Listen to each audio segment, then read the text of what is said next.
Let's give a big tiger welcome to Mr. Myron Rolle.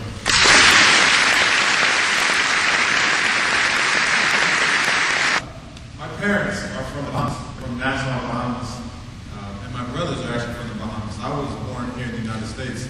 My mother wanted me to be a U.S. citizen. She was 7 months pregnant with me in Nassau, but got permission from the doctor to fly to Houston, Texas, actually, and she had me there. We moved back to the Bahamas. I was raised in Galveston, New Jersey, which is about 10 or 15 minutes from Atlantic City, about 40 minutes from Philadelphia. But Galveston was a great town for me to grow up in. It was a town that was very diverse and rich in culture. In this town of mixed races, of mixed traditions and customs, I was able to embrace the differences that exist in our world. And I certainly see it here represented in this room today. Faces that do not look like me, people who may not have believed the same religion, people who come from different backgrounds. I was able to experience that at a young age, and I appreciate my family for raising me in this town in the southern part of New Jersey because it allowed me to grasp what it is to be a citizen of the world and formulate my mind around not just being so absorbed in my life and who I am and who my parents are and my own culture, but understand the world around me. I played a lot of sports growing up, played football, basketball, baseball, ran track, volleyball. I was very active. I always wanted to be outside. I always wanted to run and compete. I was always a little taller than my competitors, a little faster, so I'd always do pretty well when it was time to perform in game day.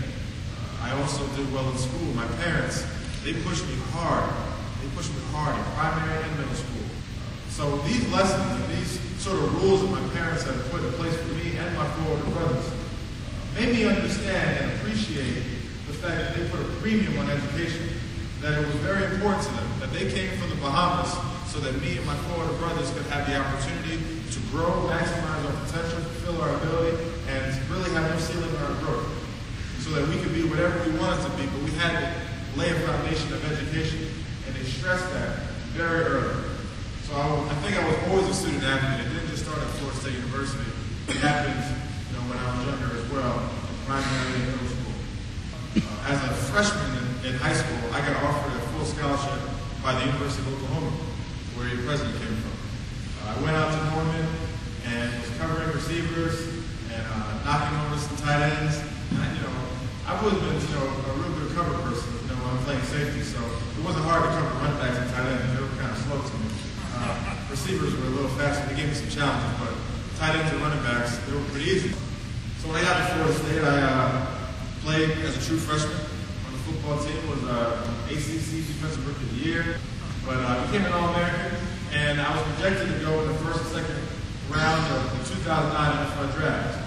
But as I continued, my football, the academics followed the same path. I graduated in 2.5 years and earned a Rhodes Scholarship. And this was, I think, the Super Bowl of all academic awards. And this was sort of a climax of my academic journey. And I was happy. I was really happy to have the opportunity to win this scholarship. But then the roads started to come together. That $5, $6, $7 million contract was this close. I told you before, my parents came from the Bahamas. We didn't have a lot of money growing up.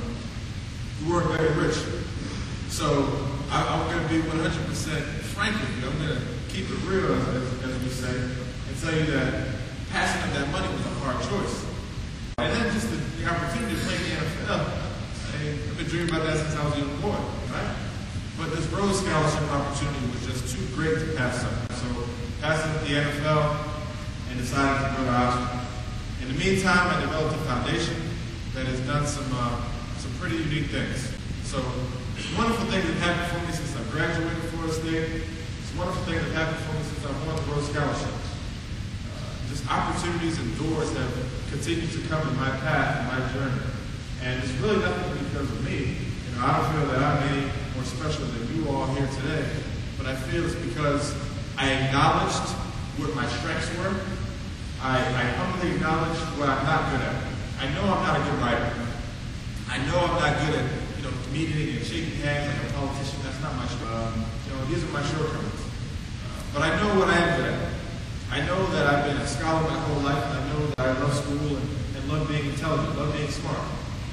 I know that studying for that Rhodes Scholarship, earning that Rhodes Scholarship can make a difference in my life, but it also could hopefully inspire you, inspire other people to pursue education, pursue higher education, to become smarter, to develop that foundation of knowledge so that you can go out and change the world.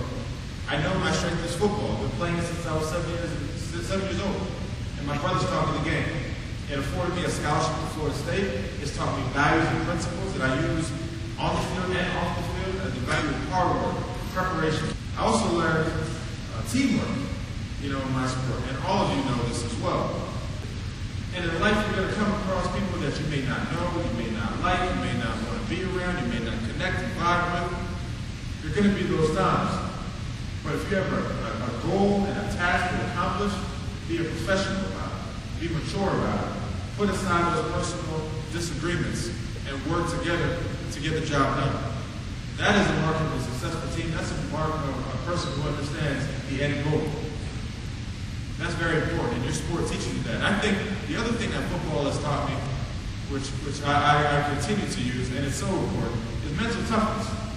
There are going to be challenges and obstacles in your life, whether it's in your sport, whether it's in your personal life, whether it's in your religious life, your spiritual life, whether it's in your academic life. Whatever it is, there's going to be challenges. There are going to be obstacles. No one has gone through it with a clean road. Tough seas make skilled sailors.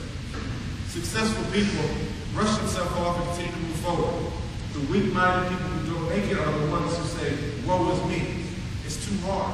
It's too much of a burden. It's too difficult. Trust me, you're at a beautiful school right now. You're at a place where history just oozes from all the buildings. James Madison, Patrick Henry, just people from our founding fathers who created this country have sent kids here or had some kind of involvement in where you are today. You are privileged. You are blessed. Trust me, there are situations in other places where they don't have this opportunity. So embrace this chance. Don't look at it as a something that you should be given. You're entitled to this. Embrace it and continue to move forward. And be a strong-willed person who thrives in this type of community where there are resources unlimited, where you have a president who cares, where we have teachers and coaches who want to see you go out and be difference makers. So what I'm telling you today is that I have strengths. I know what makes me unique. Football, school, I have an empathetic heart, I love caring for people. That's why the foundation came to fruition. But I'm not an anomaly.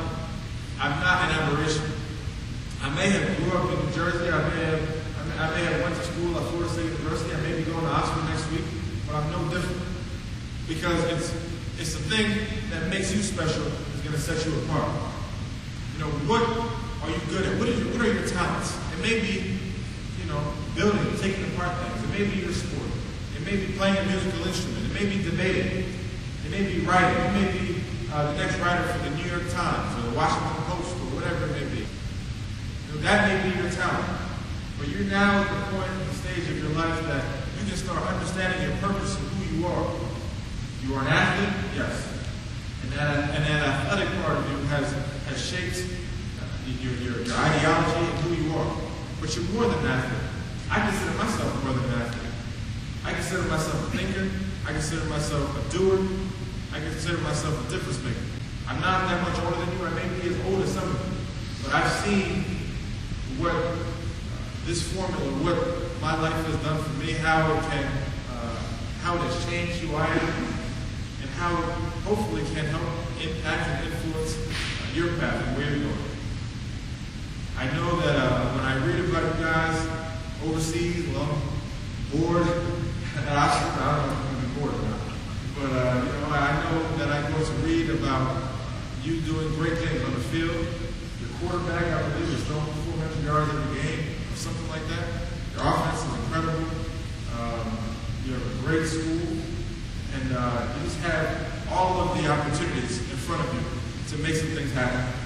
I'm proud of you, and I continue to look forward to keeping this relationship with you, the student athletes of Hampden-Sydney, and me, Myron Rolle, who I am. Thank you.